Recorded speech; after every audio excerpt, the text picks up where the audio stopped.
Welcome back. Rent prices keep going up, and the city of Austin is searching for ways to create more housing. Now, one possible solution is through tax credits to develop affordable housing, and today City Council approved more than a dozen proposals from developers. Here to put this in perspective is Mark Roberts. He's the executive director of the Texas Real Estate Center at the University of Texas. Thank you so much for coming in. Thanks for having me, Marcel. Mark, with the 9% housing tax credits being used in Austin, how much goes towards affordable housing? Well, on the ones that they approved today, which was pretty striking, all the money is going towards affordable housing. They actually approved 13 different transactions amounting to over 1,400 different apartment units, comprising the development cost on these was going to be, it looks like it might be more than $300 million. So, and all these are going to affordable housing that will help create more accessible housing in the community. Now, can you break down how much can developers benefit and create other housing developments with these tax credits? Well, that's the nice thing about this proposal. When you look at what was proposed, there were some housing units that had as few as 5 units per building. There were some that had as many as 100 or more per unit. So there's quite a bit of flexibility, and it gives developers the opportunity to design what's necessary for the community in terms of what land is available, what the tenants can afford.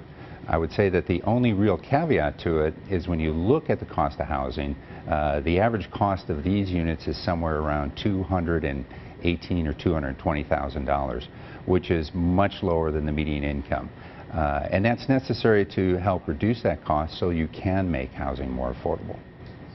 Mark, let's talk about the upkeep. With the cost of adding a lot of housing complexes, do you think these properties will be maintained? And could you explain what goes into that financing? Sure.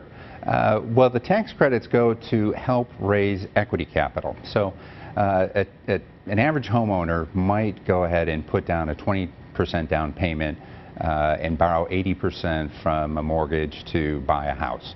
In the case of these, that tax credit helps raise as much as 50% or more. So that means the loan to value is much lower. When the loan to value is much lower on an apartment complex, that means that developers will be able to maintain that property a little bit more than if they had much higher levels of leverage. Mark, final thoughts. Austin has more than double the state average of housing units per capita, supported by housing tax credits. Are these tax credits for developers the only way to keep up with the demand for housing? No, and Austin, as everybody knows, is one of the fastest growing cities in the country. Chamber of Commerce says 2 to 2.5% population growth.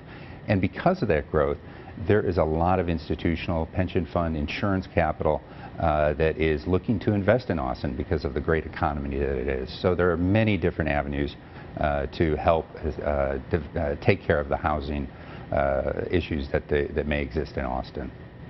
Well, very useful information. Mark Roberts, thank you so much for coming in. We appreciate it. Okay. Thank you very much, Marcel.